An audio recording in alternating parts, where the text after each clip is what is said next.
اعوذ باللہ من الشیطان الرجیم بسم اللہ الرحمن الرحیم. شروع اللہ تبارک و تعالیٰ کے بابرکت نام سے جو بڑا مہربان نہایت رحم کرنے والا ہے. درود و سلام اس آخر و جہاں سرور کونین محمد مصطفیٰ صلی اللہ علیہ وسلم کی شان پر جو کہ دونوں جہانوں کے سردار ہے. سامعین، آپ کی سماعت سے ٹکرانے والی یہ آواز ہے اسلامک انٹرنیشنل یونیورسٹی کی ویب ریڈیو کی. میں ہوں آپ کا ہوسٹ، آپ کا بھائی شیراز احمد شرازی، اور میرے ساتھ ہے احتشام یوسف. سامعین، آج کے پروگرام میں بات کریں گے سانحہ بنگال پر کہ اس کے محرکات کیا تھے اور اس کے وجوہات کیا تھے. سامعین، ایک دفعہ میں نے اپنے پروفیسر صاحب سے پوچھا تھا what is Pakistan for you, آپ کے لیے پاکستان کیا ہے؟ انہوں نے کہا اے لینڈ آف میزریز، حادثوں اور سانحوں کی ایک سرزمین. اس قوم کے ساتھ اور اس ملک کے ساتھ اتنے سانحے اور حادثے ہو چکے ہیں کہ کبھی کبھار یہ سوچتے بہت تکلیف ہوتی ہے اور انسان کنفیوژن کے عالم میں چلا جاتا ہے کہ سب سے بڑا حادثہ ہے، سب سے بڑا سانحہ اس ملک کے ساتھ ہوا کیا. منیر نیازی کی چونکہ آج برتھ ڈے بھی ہے تو میں ان کو مینشن کرنا چاہوں گا. ان کا ایک مصرع ہے، بڑا مشہور مصرع ہے کہ منیر اس ملک پہ آسیب کا سایہ ہے یا کیا ہے. تو آج ہم نے یہ جو ٹاپک چنا ہے کیونکہ دسمبر کا مہینہ چل رہا ہے، تو دسمبر کے مہینے میں اس ملک کے ساتھ گزشتہ سالوں میں بہت زیادہ حادثے اور سانحے ہوئے. سانحہ بنگال انہی میں سے ایک تھا. اس سانحے پہ، حادثے پہ بلانے کے لیے ہم نے دو مہمانوں کو مدعو کیا ہے.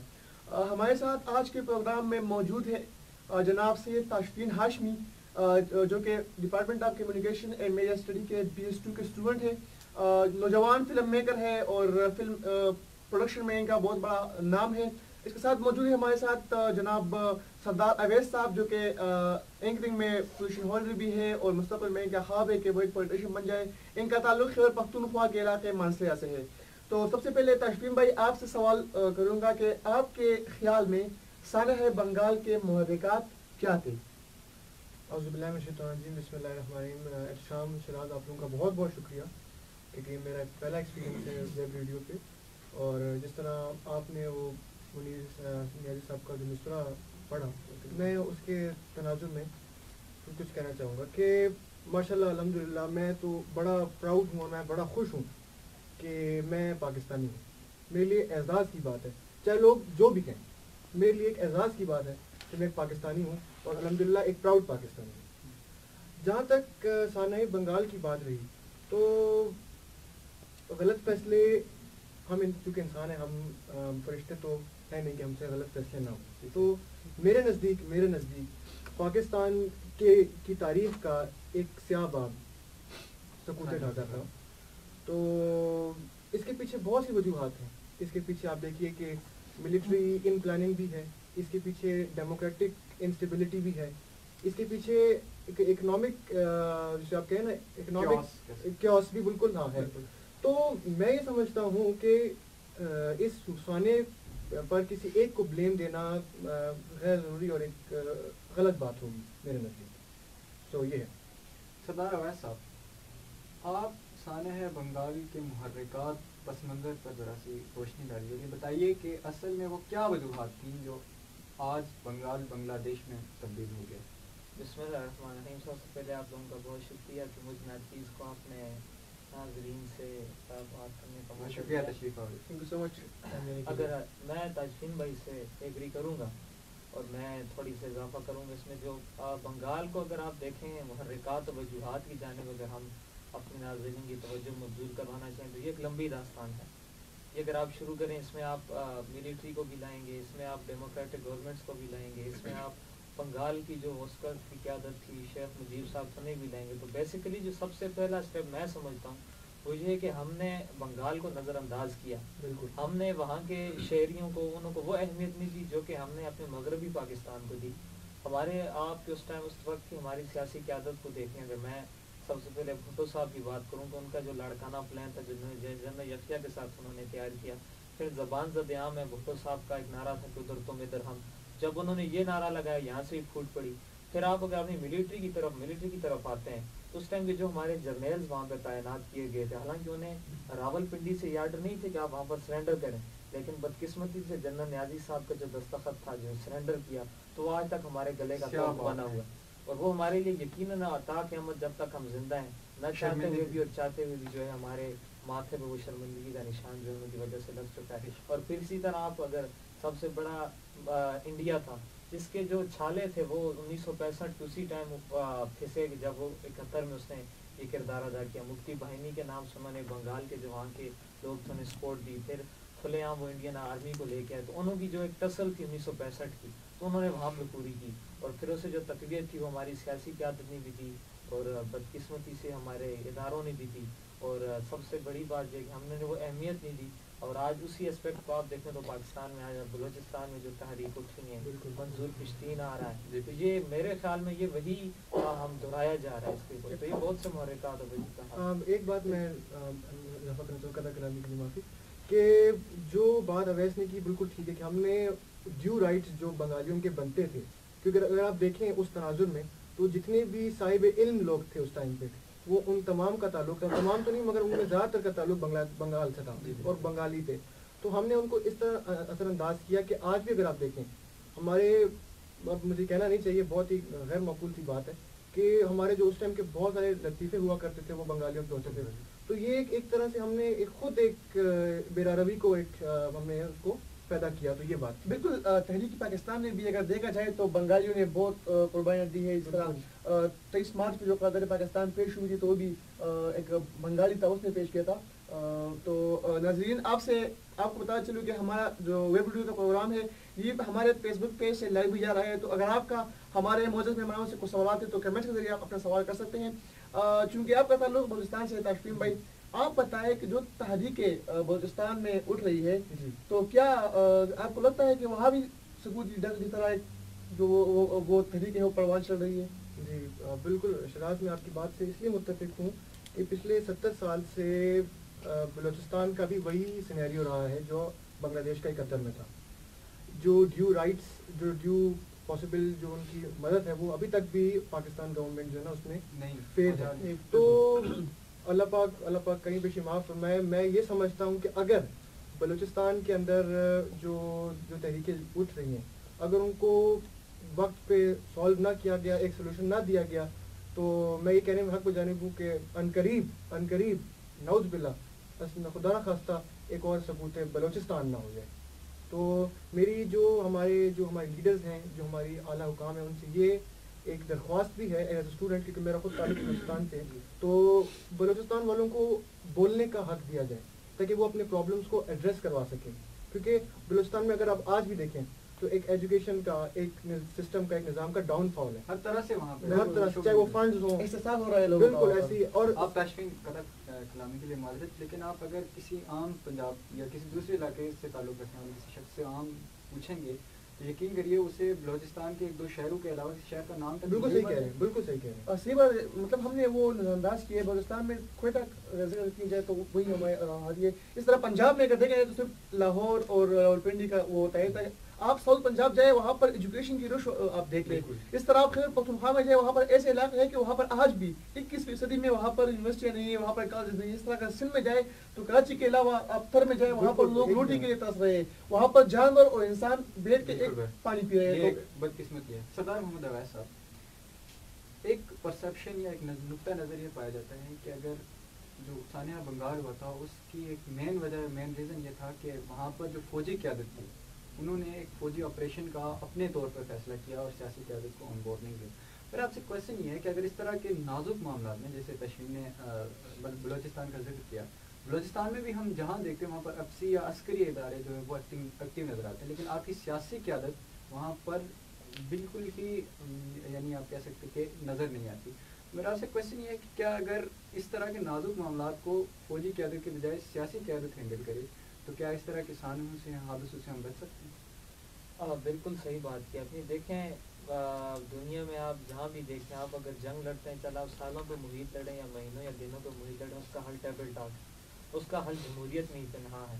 اور یقیناً میں اور آپ اس بات پہ, بلکہ میرے ناظرین اس بات متفق ہیں کہ ہر مسئلے کا حل جمہوریت اور ڈیموکریٹک اور سیاسی حکومت کے ذریعے. اب آپ سکوت ڈھاکہ کو دیکھیں تو اس ٹائم آپ کی وجود میں کوئی بھی سیاسی گورنمنٹ نہیں تھی. بالکل اس ٹائم ایک اسٹیبلشمنٹ آمریت کا دور تھا, اور بدقسمتی سے جب الیکشن ہوئے, بھٹو صاحب ادھر جیتے, شیخ مجیب صاحب ادھر جیتے, اور پھر ان میں بھی باہمی اتفاق نہ ہوا. اگر میں سمجھتا ہوں کہ شیخ مجیب صاحب نے اور ذوالفقار علی بھٹو پیپلز پارٹی اور عوامی مسلم لیگ میں اگر اس ٹائم اتحاد ہو جاتا یقیناً یہ نوبت نہ آتی، مذاکرات ہو جاتے ہیں، مذاکرات ہو جاتے ہیں. اور یہ ہمارا ایک المیہ رہا ہے کہ ہم جب آمریت ہوتی ہے، ڈکٹیٹرشپ ہوتی ہے، تو ہماری سیاسی پارٹیاں متحد ہوتی ہیں، آمریت کے خلاف آواز اٹھاتی ہیں.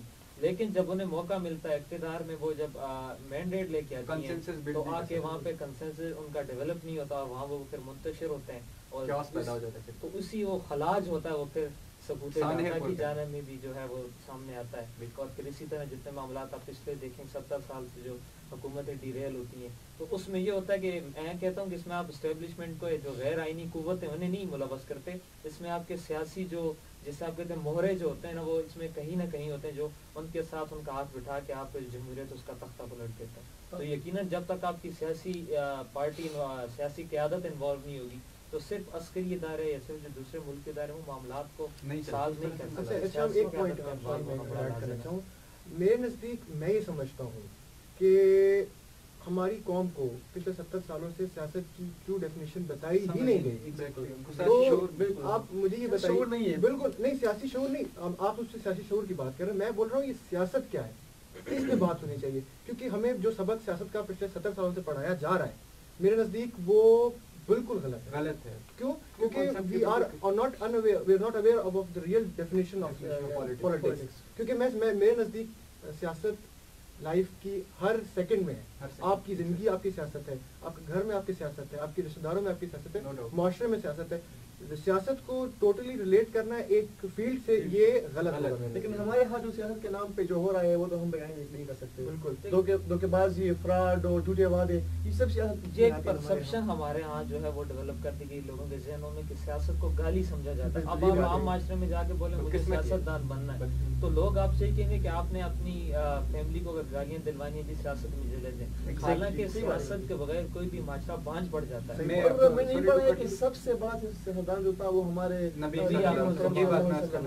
تو سیاست تو ہمارے میں اپنے سیاستدانوں کو بھی سمجھوں گا کہ ان کا جو عملی کردار ہے سیاست میں وہ لوگوں کو کافی متنفر کر رہا ہے. آپ کے جو یقیناً جس طرح شراز ہمارے مہمان حضرات بات کریں، مجھے ایسا لگ رہا ہے کہ تمام مسائل ہمارے جو قومی سطح پہ مسائل ہیں نیشنل لیول کے، ان کا حل جمہوریت میں چھپا ہوا ہے، سیاست میں چھپا ہوا ہے. تو میں جو سبق ہم نے حاصل کیا میں اس کے حوالے سے بات کرنا چاہ رہا ہوں کہ سانحہ بنگال سے ہمارے نوجوانوں، ہمارے جو ینگسٹرز ہیں، کیونکہ ینگسٹرز میں بارہا یہ بات کرتا رہتا ہوں آپ حضرات کے ساتھ بھی کہ ینگسٹرز ہمارے معاشرے کی کریم ہیں، وہ 60% یوتھ ہے ہمارے ریڑھ کی ہڈی ہیں. تو ینگسٹرز کے لیے کیا سبق چھپا ہے سانحہ بنگال؟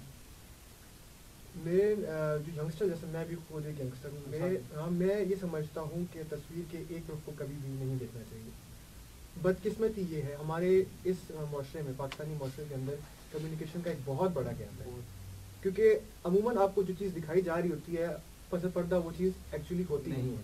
تو میں یہ سبق سب کو دینا چاہوں گا آپ کے اس پروگرام کے توسط سے کہ کمیونیکیشن کو اسٹرانگ، جیسے ہمارا پینافلکس پہ لگا ہوا ہے shaping the future of communication, تو کمیونیکیشن کو اسٹرانگ کیا جائے تاکہ آپ حقائق کو اچھی طرح سے جان سکیں. میرا تو اور سانحہ بنگال یقیناً ایک ہمارے لیے بہت بڑا المیہ ہے. تو اس کی جتنی تردید کی جائے وہ کم ہے. بالکل آپ کی بات سے بالکل متفق ہوں. سانحہ بنگال ہوا، ہمارا جو رائٹ ہینڈ تھا وہ ہم سے الگ ہو گیا، اور آج اگر دیکھا جائے تو بنگلہ دیش کے جو لوگ ہیں وہ ہم سے آگے نکل گئے. ایجوکیشن میں بھی، ٹیکسٹائل میں بھی، ہر چیز میں وہ ہم سے آگے ہیں. تو میرا سوال آپ سے ہے اویس بھائی، آپ بتائیں کہ سانحہ بنگال ہوا، ہم نے کیا سیکھا، اور بحیثیت یوتھ، بحیثیت اس ملک کے نوجوان ہمیں کیا کرنا چاہیے کہ ہم اس طرح کے تحریک سے، اس طرح کے سکوتوں سے ہم بچ سکیں؟ دیکھیں سیکھنا تو درکنار، ہم ابھی تک سکوت ڈھاکہ کے جو تھے وہ معاملات، محرکات، وجوہات تھے، انہیں ایڈریس ہی نہیں کر سکتے. ہم اس بات پر پہنچے نہیں کہ ہم سے غلطی کہاں ہوئی. اور پھر ابھی تک آپ دیکھیں کہ ہمارے جو اسکالرز ہیں اور جو رائٹر، وہ ابھی تک جو آپ کی جس آرمی نے سرنڈر کیا تو انہوں کا اتفاق ہی نہیں ہو رہا کتنے لاکھ یا کتنے ہزار آدمی نے وہاں پہ سرنڈر کیا. آپ ابھی تک وہاں اس کے جو نقصانات تھے، جو محرکات، وجوہات تھے، ان پہ ابھی آپ کا پوری طرح 100% کنسنسس ڈیولپ ہی نہیں ہوا. تو آپ نے سیکھنا درکنار. اب اگر آپ نے سیکھا ہوتا تو اس کے بعد آپ کے ہاں جو بلوچستان میں تحریک اٹھ رہی ہے، آپ کے ہاں جو قبائلی علاقہ جات سے عوام آ رہے ہیں، تو یہ نہ ہوتی. اس کا مطلب یہ کہ ہماری جو سیاسی قیادت ہے، ہماری جو دوسرے جو سیکورٹی ادارے ہیں، انہوں نے ابھی تک جو اگر سیکھا ہوتا سکوت ڈھاکہ سے تو آپ کے ہاں یہ تحریک نہ اٹھتی. ہم نے ابھی بھی پاکستان کے اندر جو ہمارے اگر بلوچستان سے آوازیں اٹھ رہی ہیں یا قبائلی لہجات سے اٹھ رہی ہیں تو یہ اسی کا منہ بولتا ثبوت ہے کہ ہم نے سکوت ڈھاکہ سے نہیں سیکھا. ہمارے ہاں ہر ایک دن کے بعد ایک سانحہ کے بعد دوسرا سانحہ ہوتا ہے اور ہم پچھلے کو بھول کے اگلے پہ جو ہے 5 سے 10 منٹ بریکنگ نیوز میڈیا چلاتا اس پہ سوک کرتے ہیں اور بھول کے نہ کہ اس سے سبق سیکھیں بجائے. اب نوجوانوں کی جہاں تک بات آتی ہے تاشفین بھائی نے کہا ہم میں سب سے بڑی جس چیز کی کمی وہ یہ ہے کہ ہم نے ایک دوسرے کو خیالات کو جگہ نہیں دی, فراخ دلی کا مظاہرہ نہیں کرتے. ہماری جو حدود ہیں, ہمارے جو نظریات اور سوچنے کا زاویہ ہے وہ بڑا لمیٹڈ ہے, وہ محدود ہے. ہمیں چاہیے کہ ہر نقطۂ نظر کو جو ہے آپ سنیں. اب انہوں نے بات کی کہ تصویر کے دو رخ ہوتے ہیں, آپ نیگیٹو اور پازیٹیو پرسپیکٹیو کو سن کے تو اپنی رائے قائم کریں. ہم نے یہاں پہ اگر ایک بلوچستان سے آ رہا ہے, ایک دوسرے مذہب ہے تفرقے سے آ رہے ہیں, ہم اسے سننا ہی پسند نہیں کرتے, ہم اس سکالر کو, اس لیڈر کو دیکھنا ہی پسند نہیں کرتے. جب تک آپ فراخ دلی کا مظاہرہ نہیں کریں گے, دوسرے کو نقطۂ نظر کو جگہ نہیں دیں گے, تو آپ میرے خیال میں متحد ہو کر یا کسی کاز پہ اکٹھے نہیں ہو سکتے. بالکل, کسی شاعر نے کیا خوبی کہا ہے کہ اکیلے ہم نہیں شامل نہیں جرم میں, نظر جب بھی ملی تھی تو مسکرائے آپ بھی تھے. اور ایک جگہ اور کسی شاعر نے فرمایا ہے کہ ہمیں خبر ہے لٹیروں کی سب ٹھکانوں کی, شریک جرم نہ ہوتے تو مخبری کرتے. تاشفین بھائی کیا سمجھتے ہیں آپ کہ ملک میں جو تحریکیں اٹھ رہی ہے, اس طرح بنگال میں اٹھی, بنگال ہم سے الگ ہو گیا, اب اگر دیکھا جائے تو خیبر پختونخوا میں بھی تحریکیں اٹھ رہی ہے, منظور پشتین وہاں سے تحریکیں وہ چل رہی ہے اپنے حقوق مانگنے کے لیے. اس طرح بلوچستان میں اگر دیکھا جائے تو وہاں پر ہزارہ کمیونٹی کے ساتھ بڑی زیادتی ہو رہی ہے, وہ بھی اٹھ رہے ہیں. ادھر سے سرائیکستان کے وہ تحریکیں چل رہی ہے. اس طرح کراچی میں بھی بہت سارے تحریک چل رہی ہے. صبح ہزارہ کی, کیونکہ ہم دونوں کا تعلق ہزارہ سے ہے تو وہاں پر بھی صبح ہزارہ کی تحریک چل رہی ہے. اور بابا زمان اللہ ان کی مغفرت فرمائے بڑی اچھی تحریک وہ چلا رہے ہیں صبح ہزارہ کے لیے. تو اس طرح کی تحریک چلانے کے یا اس طرح کی تحریک پر مطلب وہ جب اکساتے ہیں تو وہ کون ہوتے ہیں, اور اس طرح تحریک چلانے پر جو عوام ہے وہ مجبور کیوں ہوتی ہے؟ دیکھیے شراز, سب سے پہلے تو اس چیز کو ایسے ایڈریس کیا جائے, آپ دیکھیے کہ مسائل کیا ہے. ایکچولی میں آپ کو پھر وہی کہوں گا کہ ہمیں صرف تصویر کا ایک رخ دکھایا جاتا ہے. ہم وہی دیکھتے ہیں جو ہمارے پاس سوشل میڈیا پہ آ رہا ہے, ہم وہی دیکھتے ہیں جو ہمیں نیوز چینلز پہ دکھایا جا رہا ہے. اب آپ مجھے یہ بتائیے کہ جو کوئی نیوز چینل ہے یا کوئی ویب چینل ہے یا کوئی سوشل میڈیا ہے, وہ کسی مفاد کے لیے کام کر رہے ہیں. پیور تو کوئی بھی نہیں ہے. میں نے آپ کو کہا نا کہ کمیونیکیشن میں اب ہم نے اتنا ایڈوانسمنٹ کی ہی نہیں ہے کہ ہم پیورلی کسی چیز کو ایڈریس کر سکیں, ٹھیک ہے نا. تو میں یہ سمجھتا ہوں کہ جو گراؤنڈ ریئلٹیز ہیں, مسائل, اب جو ہماری نئی حکومت آئی ہے, میری ان سے ایک ڈیمانڈ یہ بھی تھی اور میں چاہتا بھی تھا کہ وہ بلوچستان کا دورہ کریں اور گراؤنڈ ریئلٹیز پہ جا کے, کیونکہ جب تک آپ خود جا کے چیزوں کو دیکھیں گے نہیں, آپ کو ان چیزوں کا اندازہ نہیں ہوگا. جیسے میں نے عرض کیا نا کہ سیاسی قیادت جب تک آپ کی نہیں ہے, بالکل. تو اب آپ دیکھیے کہ میرے نزدیک اس کو آپ ایک حرف آخر نہ بنائیے. میں بلوچستان سے تعلق ضرور ہے, مگر میں جو میرے نزدیک مسائل ہیں وہ ہیں کہ غربت سب سے بڑا مسئلہ بلوچستان کے اندر ہے, وسائل کی کمی سب سے بڑا مسئلہ ہے. آپ یقین کریے جتنا ٹیلنٹ ماشاء اللہ بلوچستان کے اندر ہے, آپ ہنٹ کرنے پہ آئیں تو آپ کو ایک سے بڑھ کے ایک ملے گا. بس بات اتنی ہے کہ محروم کیا جا رہا ہے, سب سے بڑی بات کہ محروم کیا جا رہا ہے. تو میں اس سے محرومیوں کی وجوہات میں پوچھ رہا ہوں کہ کیوں آخر لسانی بنیادوں پر ہم کیوں یا قومیت کی بنیاد پر ہم کیوں, ہم ایک پاکستانی ہونے کے ناطے کیوں نہیں کرتے کہ ہم مطلب بلوچستان پاکستان میں آتے ہیں, پختونخوا بھی پاکستانی ہے, پنجابی پاکستانی ہے, تو یہ ہم کیوں نہیں کرتے؟ یہ میں سوال یہی تھا آپ سے. یا شراز, یہاں کانسیپٹ آتا ہے پھر نیشن بلڈنگ کا. ہر شخص لیڈر بنا ہوا ہے, قوم نہیں بن رہے. جب 47 میں ہم تھے تو ہمیں قوم کی, ہمیں ایک لیڈر کی ضرورت ہے. یہی بات بالکل. آج ہم سب لیڈرز ہیں, ہمیں قوم کی ضرورت ہے. تو ہمیں قوم بننا پڑے گا. بلوچ اپنی قومیت کو چھوڑیں, پٹھان اپنی قومیت, اور ایک بن کے پاکستان کی لیے سوچیں. اب میں بولتا ہوں یہ بہت ناسٹیلجک بات ہے, آپ کہیں گے کہ یار یہ تو کافی عرصے سے بات چلی آ رہی ہے, مگر دس از دا ریئلٹی یار. آپ کو اس کو فالو کرنا پڑے گا تو آگے جائیں گے آپ. بہت خوبصورت بات ہے اپنی تشکیل جو 1947 کے حوالے سے آپ نے کہا. سردار صاحب, اگر ہم موازنہ کریں اور اگر ہم سم اپ کریں اپنی ڈسکشن کو, تو ہمیں نظر آتا ہے کہ یہ جو ایتھنیسٹی ہے, لسانیت ہے, کہیں نہ کہیں سانحہ بنگال کا بہت بڑی وجہ مسجد جو تھی وہ یہ بھی تھی. بالکل 1956 میں بھی یہ بات مطلب وہ آئی تھی کہ جب وہ آئے منائے تھے, آپ کی بات کاٹ رہا ہوں سوری کہ جب پاکستان بن گیا تو وہ کہتے تھے کہ اب دارالحکومت کیا ہوگا, مطلب کون سی جو سٹی ہے وہ دارالحکومت ہوگی پاکستان کی, یا اس کا قومی زبان کیا ہوگا. تو پھر اس وقت محمد علی بوگرا صاحب آئے اور اس نے بوگرا فارمولہ دیا کہ جو یہاں مغربی پاکستان ہے اس میں دارالحکومت میں کراچی تھی اس وقت کی وہ ہوگی, اور وہاں پر ڈھاکہ.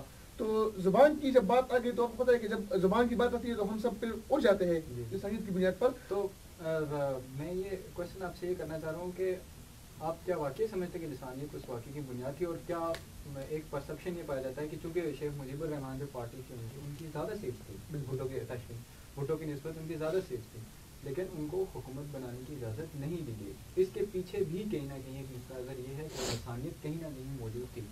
لسانیت بالکل تھی. اس کی آپ اگر حاضر سروس اس ٹائم کے میجرز تھے جنہوں نے بک لکھی، آپ اگر پڑھیں صدیق صالح کی بک ہے، اس ٹائم میں بریگیڈیئر تھے اور بعد میں پھر ضیاء صاحب کے ساتھ شہید ہو گئے تھے کریش میں.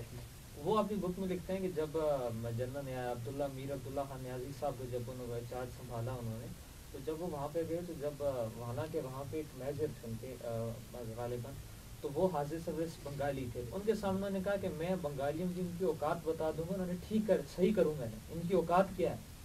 جب انہوں نے یہ بات سنی تو وہ واش روم میں گئے، انہوں نے پسٹل نکالا، اپنے سر میں فائر کیا، وہیں خودکشی کر دی. اس کے بعد جنرل ایوب خان کی طرح آتے ہیں، جب وہ بھی گئے، ان کے بٹلر تھا، ان کو انہوں نے سب گالیاں دی. تو یہ لسانیات تھی، بالکل تھی. آپ کے جو اب دیکھیں شرائع صاحب نے بات کی زبان کا بڑا مسئلہ تھا کہ قومی زبان جب اردو قرار دی گئی تو وہاں سے سب سے پہلے ان میں ایک احساس کمتری کا پیدا ہوا کہ ہم بھی ایک بہت بڑی تعداد ہے پاکستان کے آبادی کا، تو ان کی زبان کو نظر انداز کیا گیا. پھر اس طرح شیخ مجیب صاحب کا بھی بڑا مشہور واقعہ، جب وہ اسلام آباد آتے ہیں انہوں نے کہا تھا کہ مجھے اسلام آباد کی سڑکوں سے پٹسن کی بو آتی ہے، کیونکہ پٹسن بہت بڑی پیداوار ان کی.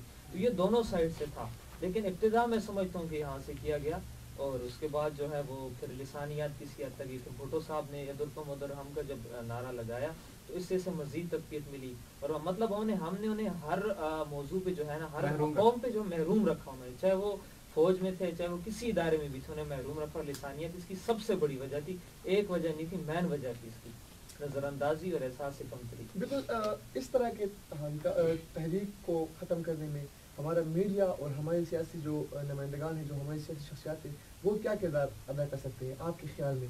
دیکھیں جی، ہمارے جو سیاستدان ہیں، میڈیا، وہ اس ٹائم یہ دو بڑے ایسے فیسز ہیں جو کہ جنہیں سوسائٹی دیکھ کے پیچھے چلتی. اب فار ایگزامپل آپ کسی پارٹی کے لیڈر عمران خان صاحب ہے، نواز شریف صاحب ہیں، وہ جو بات کریں گے چاہے وہ غلط کریں، لیکن بدقسمتی سے ان کے جو فالوورز ہیں وہ انہیں ہر حال میں ڈیفینڈ کرتے ہیں. اس کا یہ مطلب وہ جو بات کریں انہیں ڈیفینڈ کریں گے. اب یہ ذمہ داری ان پہ عائد ہوتی ہے کہ اپنے فالوورز کو، یا ملک جو کروڑوں عوام انہیں بیٹھ کے رات کو ٹی وی سیٹ کے سامنے دیکھتی ہے، تو ایسی بات کریں جس سے ان کی نیشن جو ہے وہ نیشن بلڈنگ ہو، مطلب قوم کی تعمیری سوچ جو ہے بنے وہاں سے، وہیں سے نوجوانوں کی سوچ. اگر آپ کا لیڈر ایک بد تہذیبی کی بات کرتا ہے، آپ کے انارکی پھیلاتا ہے یا فساد کی بات کرتا ہے، تو آلریڈی آپ کی جو کروڑوں فالوور ہیں وہ ضرور اسی کے پیچھے چلیں گے. اب میڈیا جو چیز اپنے ٹی وی شوز میں بتائے گا، ٹاک شو میں بتائے گا، وہیں سے آپ کی عوام، آپ کی ینگ جنریشن وہی سیکھ کے آگے چلے گی. تو ان دونوں سیاسی لیڈرز کو اور میڈیا کو چاہیے کہ پازیٹیو اسپیکٹ جو ہے لوگوں کی جو تعمیری سوچ ہے، مثبت سوچ، اسے بلند کریں، نہ کہ انارکی اور نیگیٹو جو پرسپیکٹیو اسے وہ. بالکل آپ کی بات کو آگے چلتے ہوئے ریسنٹلی ایک پاک چائنا فرینڈشپ سینٹر میں ایک کنونشن تھا انٹرنیشنل ایکسپو کے نام سے، تو وہاں پر میڈیا اور یوتھ کے نام سے ایک سیمینار تھا. ٹی وی نیوز کے ایک اینکر ہیں منظور احمد قاضی صاحب، وہ وہاں پر آئے تھے. تو میں نے بھی ان سے ایک سوال کیا کہ سر جو پرائم ٹائم ہوتا ہے 7 سے 10 بجے تک، وہاں پر ٹاک شو میں ہم دیکھتے ہیں کیونکہ اسی ٹائم لوگ بیٹھ کے فیملی کے ساتھ بیٹھ کے، اسٹوڈنٹ جو ہوتے ہیں وہ بیٹھ کے پروگرام دیکھتے ہیں مختلف، مطلب وہ جو پولیٹیشین بلاتے ہیں تو وہ گالی گلوچ اور غلیظ الفاظ ایک دوسرے پہ کہتا ہے کہ آپ نے یہ کیا ہے، دوسرے کہتا ہے کہ آپ نے یہ کیا ہے. تو میں نے کہا سر کہ اگر اس ٹائم پہ ہم یوتھ کے لیے کچھ کر لیں، ہم عوام کے لیے ان میں سیاسی شعور اجاگر کرنے کے لیے، ان کے رائٹس ان کو دینے کے لیے کچھ پروگرامات کا انعقاد کریں، بجائے یہ کہ ہم پولیٹیشین بلائیں اور ان کو آپس میں لڑائیں، تو یہ بہتر ہوگا. تو اس کے پاس جواب نہیں تھا. پھر جب اس کا پروگرام تھا لاہور سینٹر سے، تو جو میرا سوال تھا وہ اس نے اس پروگرام میں دہرایا تھا کہ میں اس طرح میں سیمینار میں گیا تھا اور اسٹوڈنٹ نے مجھ سے سوال پوچھا. تو جو صحافی حضرات دیکھ رہے ہیں، میں ان سے یہی گزارش کروں گا، میرے التماس ہے ان سے کہ خدا کے لیے جو رات کے ٹائم جو 7 سے 10 بجے کا وقت ہوتا ہے، اس ٹائم آپ ایسے لوگوں کو ٹھیک شو پہ بلائیں تاکہ وہ تعمیری ایشو پہ بات کریں، نہ کہ اپنی انارکی پیدا کرے اور ملک میں جو تفرق آبازی ہے اس کو پرواز کرے. یہ پھر ینگ جنریشن ڈیولپ ہوتا ہے. جب آپ کے دو سیاسی رہنما ایک دوسرے کی مختلف پارٹی کے لان تان کرتے ہیں تو پھر جو آپ کو پتہ ہے ہر گھر میں زیادہ فالوورز ہوتے ہیں، پھر آپس میں وہی جھگڑا اور جو مطلب جو اگر فار ایگزامپل آپ کا تعلق پی ٹی آئی سے ہے اور اس کا مسلم نون سے ہے، تو گھر میں وہ دونوں پروگرام دیکھیں گے, صبح جا کے جو آرگومنٹس اس نے پیش کیے وہ آپ پہ وہ لاگو کرے گا, جو آپ نے پیش کیے وہ اس پہ لاگو کرے گا, اس کے لیے پروگرام دیکھیں. یہاں بات آتی ہے نا بحث برائے بحث اور بحث برائے اصلاح. تو اگر آپ کا مقصد یہی کہ آپ نے آگے کے ساتھ بحث کرنی ہے بیٹھ کے, تو آپ میں مان سکتا آپ کبھی سیکھ سکیں کچھ. یہی بات ہے بالکل. تو میں جو آپ نے ابھی اس وقت جو بات ہو رہی تھی تو میں سن رہا تھا, ماشاء اللہ بہت اچھا بولتے ہیں ویس. میں یہ سمجھتا ہوں کہ ہر انسان اپنا اکاؤنٹیبل خود ہوتا ہے. بالکل یہ بات. اپنی اصلاح, آپ کی اصلاح نہ تو پولیٹیشین کر سکتا ہے, آپ کی اصلاح نہ تو اینکر کر سکتا ہے, آپ کی اصلاح نہ تو کوئی اور کر سکتا ہے. The best judge is yourself. آپ اپنے آپ کو میڈیا کا اس میں بہت اہم کردار ہے. ہم نے یاد رکھنی ہے کہ میڈیا, آپ دیکھیں جو ڈریس اینکر پہنتا ہے صبح لوگ جا کے وہ خریدتے ہیں. مارننگ شو میں جو عورتیں ڈریس پہنتی ہے صبح, مطلب وہ اس بات پہ بھی پاکستان میں اس بات پہ پاکستان میں بہت سارے جھگڑے ہوتے ہیں گھروں میں, کیونکہ غریب لوگ ہوتے ہیں تو وہ بیوی وہ کہتی ہے کہ آج اینکر نے ڈریس پہنا ہوا ہے, آپ میرے لیے وہ لے کے آئے, کیونکہ خاوند بیچارہ غریب ہوتا ہے. تو اس بات پہ مطلب میڈیا کو دیکھ کے لوگ مختلف ٹرینڈ فالو کرنے میں کوئی مذاہقت نہیں ہے. میں ٹرینڈ میں خود بھی دیکھتا ہوں, اس کو اڈاپٹ کرتا ہوں, بٹ بات یہ کہ جو تھاٹس دیے جا رہے ہیں, جو کانٹینٹ پیش کیا جا رہا ہے, اس پہ تو آپ اپنی رائے دے سکتے ہیں نا. تو منوان تو بالکل آپ اس کو ایکسیپٹ نہیں کریں گے نا. ثانیہ بنگال کے ساتھ اگر ہم اس کو ریلیٹ کریں اور سم اپ کریں, اس کو موضوع کو واپس لے آئیں ثانیہ بنگال کی طرف, تو ایک میں چینل کا نام مجبوری ہے تو بہتر ہوگا, لاہور نیوز اس چینل کا نام ہے. تو میرا سوال یہ ہے, کبھی کسی نے کوئٹہ نیوز کا نام بھی سنا ہے آپ نے؟ آپ دیکھیں پشاور نیوز کا نام سنا ہے؟ دیکھیں لاہور نیوز یا جو بھی اس طرح کے معاملات ہیں, یہ اب دیکھیں اگر لاہور نیوز بنا ہے تو اس کے پیچھے انویسٹ کیا ہوگا لوگوں نے. اب کوئٹہ میں بھی آگے مخیر حضرات ہیں, اور اسی طرح صاحب استطاعت لوگ پشاور میں بھی ہیں. اگر وہاں یہ سوچ نہیں آتی تو میرے خیال میں ہم یہ آپ اس کو میں اس سے اتفاق نہیں کروں گا آپ سے, کیونکہ ہر جگہ ایسے لوگ ہیں جو چینل بنا سکتے ہیں. اب دیکھیں ہمارے ایبٹ آباد میں کیٹو چینل ہے, وہاں پہ تھا تو وہ چل رہا ہے, پورا ہزارہ کو کور کر رہا ہے وہ. تو اس طرح کا Balochistan P T V Bolan ہے, مگر وہ اتنا کوئی بڑا ایشو نہیں. اگر آپ کہیں کہ کیٹو جو ایبٹ آباد سینٹر میں کیٹو ہے, کیونکہ میں خود بھی اے وی ٹی چینل کا ایک رکن ہوں, لیکن اگر دیکھا جائے تو کیٹو میں مانسیرا اور ایبٹ آباد کے سوا باقی ہزار میں تو ایک مانسیرا ایبٹ آباد نہیں ہے نا, بڈگرام بھی ہے, تو غر بھی ہے, کوہستان اپر کوہستان, لوور کوہستان, کوہے پالس بھی ہے, ایون کہ ہری پور بھی ہے. تو اگر کیٹو کی بات کی جائے وہاں پر احوال ہزارہ کے نام سے بلٹن ہوتا ہے, ریڈی کے نام سے وہاں سے ایک پروگرام چلتا ہے, لیکن آپ کو وہاں پر بٹگرام, کوہستان اور توغر کے لوگ بہت کم نظر آئیں گے. ایون کہ وہاں کے جو مسائل ہیں وہ بھی وہاں سے دیکھیں یہ بات 100 باتوں کی ایک بات, یہ بات وہیں گھوم کے آتی ہے کہ نظر انداز ہے. آپ اسی چیز کو زیادہ کوریج دیتے ہیں جہاں سے آپ کو ریٹنگ ملتی ہے. اب آپ نے جہاں کوہستان ہے یا کولائی پالس ہے, وہ ایسے علاقے ہیں جہاں کو ہمارے پاکستان زیادہ لوگ جانتے ہیں, مسائل ہیں. اب دیکھیں ثبوت ڈھاکہ میں بنگال کے مسائل تھے, لیکن آپ نے توجہ نہیں دی, اسی لیے یہی آیا نا. اب جہاں بھی وہی بات ہے, کوہستان آپ کا حصہ ہے, اب وہاں کے جو لوگ ہیں پروگرام پہ اسٹارٹ میں یہی بات کی کہ جو اس طرح کے تحریکات اٹھ رہے ہیں تو اس کی وجہ بھی اگنورنس ہے نا. منظور پشتین کیوں وہاں سے ہوتا, اتنا سرکستان کیوں بن رہا ہے, اگنور کیا جائے, تو اگنور کیا جائے, ان کو ان کے حقوق ان کو نہیں مل رہے, ان کو اگنور کیا جائے, تو مجبور ہو کے وہ اٹھ رہے ہیں نا. بس بات وہی ہے نا, وہی بات آتی ہے اگنورنس کی. آپ کیٹو وہاں جو مانسا ایبٹ آباد کو تو پرومیننٹ شہر ہے, ہر کوئی جانتا ہے, انہیں وہ زیادہ کوریج دیتے ہیں. کوہستان کے دور دراز کے علاقے ہیں, بٹگرام وہ ایک بیکورڈ ایریاز ہمارے, وہاں حالیں زیادہ توجہ دینی چاہیے. لیکن نہیں, اگنورنس بات وہیں آتی ہے جی, محرومی سے سارے آپ کے جو مسائل جنم لیتے ہیں, نظر انداز آپ جب کرتے ہیں تو مسائل وہیں. اچھا سوری میں ایک بات میں ایڈ کر دوں, پھر آپ اختتام کریے پروگرام. 18ویں ترمیم ہم دیکھتے ہیں, اس کو بہت وہ کرتے ہیں, اس کو پبلسٹی بہت ملتی ہے کہ خود مختاریت صوبوں کو ملی. میں یہ سمجھتا ہوں کہ 18ویں ترمیم سے پہلے, یہ میرا تھاٹ ہے, 18ویں ترمیم سے پہلے شاید حالات قدرے بہتر تھے, جب وہاں کے پاس سب کچھ آپ کے تمام اختیارات تھے. میں یہ سمجھتا ہوں جب سے صوبائی جو کیبنٹ سے ان کو ملتی گئی اختیارات, تو میں سمجھتا ہوں کہ کیوس ایکچولی سٹارٹ ہی وہاں سے ہوتا ہے. اب آپ نے بات کی بٹگرام کی, اپنے علاقوں کی, نیوز چینل چھوڑیں, وہاں روڈ تک نہیں ہے, روڈ نیٹ ورکس نہیں ہے. اب بلوچستان کے کافی ایسے اضلاع میں جائیں جہاں روڈز نہیں ہیں, وہاں تو روڈز پہلے لوگوں کو کھانے کو نہیں ملتا ہے, انہوں نے نیوز چینل کا مواصلہ کا کیا کرنا ہے, ان بیچاروں کو کھانے کو نہیں ملتا. بات یہ ہے کہ وہی بات اگنورنس کی آتی ہے کہ جتنا آپ پردہ ڈالتے جائیں گے, وہ ایک دم ایک ٹائم آئے گا کہ وہ بالکل پردہ پھٹ کے باہر نکلے گا. تو اس حقائق سے آپ لوگوں کو چھپا نہیں سکتے ہیں. نہیں, اصل میں اب دیکھیں نا کہ وہاں پر جو اس طرح اویس بھائی نے بات کی تو 16,000 لوگ کیوں مانگ رہے ہیں؟ اس لیے مانگ رہے ہیں کہ خیبر پختونخوا کو تو آلریڈی ویسی نظر کیا جا رہا ہے، لیکن جو کچھ ان کو مل رہا ہے اس میں پھر ہزارہ ڈویژن کو بدقسمتی سے میں بڈگرام سے ہوں، بدقسمتی سے میرا تعلق ہزارہ ڈویژن سے ہے، اور ہزارہ ڈویژن میں سارے ہنگ کو اسپیکر ہیں سوائے بٹگرام اور توغر کے، اس طرح آپ کو پتہ ہے، کیونکہ ہریپور میں بھی ہنگ کو اسپیکر ہے زیادہ تر، مانسیرا میں بھی ہنگ کو اسپیکر ہے، اور ابٹاباد میں تو خیبر پختونخوا کا جو ہزارہ ڈویژن ہے یہ ہنگ کو اسپیکر کے اس سے مشہور ہے. تو بٹگرام کو یہ بات میں بدقسمتی سے کہہ رہا ہوں کہ جو ہزارے کے لوگ ہیں وہ ہمیں ہزارے والے ایکسیپٹ نہیں کر رہے، جو پختون بیلٹ والے وہ ہمیں پختون تصور نہیں کر رہے.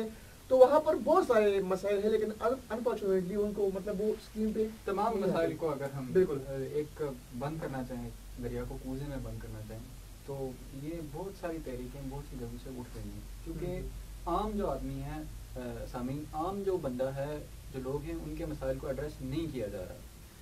چند خاص طبقات ہیں، ایک خاص کلاس ہے، ایلیٹ کلاس ہے. تمام جو پچھلے دنوں تشفین آپ سے شاید میری بات ہو رہی تھی کہ جو تمام قوانین اور جو تمام سزائیں ہیں وہ صرف ایک عام ایک غریب آدمی کے لیے اور ایک مڈل کلاس کے بندے یا لوور مڈل کلاس کے بندے کے لیے ہیں، جو ایک خاص کلاس ہے جو اس ملک کو، اس معاشرے کو ہر طرح سے رول کرتی آئی ہے. اس کے لیے نہ تو کوئی قوانین ہیں اور نہ سزائیں ہیں، اور یہی کارل مارکس کا کنفلکٹ پرسپیکٹو ہے سوسائٹی کا. تو میں پروگرام کے آخر میں اپنے تمام دونوں مہمانوں کا بہت شکر گزار ہوں کہ انہوں نے ہمارے لیے ٹائم نکالا. شراز آپ کا بہت شکریہ. سامعین، اپنے ارباب اختیار سے، اہل اقتدار سے میں دل سے یہ التماس کرتا ہوں، یہ درخواست کرتا ہوں کہ آپ سیاسی قیادت سے اسپیشلی، کیونکہ چیف ایگزیکٹو ایک جو سیاسی قیادت کا نمائندہ ہوتا ہے، میں آپ سے التماس کرتا ہوں اس پلیٹ فارم کے تھرو کہ عام آدمی کو ان کے مسائل کو ایڈریس کیجئے، عام آدمی کو ریلیف دیجئے، تاکہ اس طرح کی جو تحریکیں اٹھ رہی ہیں اور جو ماضی میں اٹھی ہیں اور جو مستقبل میں یا حال میں ہیں، ان تمام کو اوائڈ کیا جا سکے اور ان تمام کو کمپنسیٹ کیا جا سکے اور ان کے احساس محرومی کو ختم کیا جا سکے. میں آپ تمام کا دیکھنے کے لیے بہت شکر گزار ہوں پروگرام کو، اور اب آپ سے اجازت چاہوں گا. اپنے ہوسٹ احتشام یوسف اور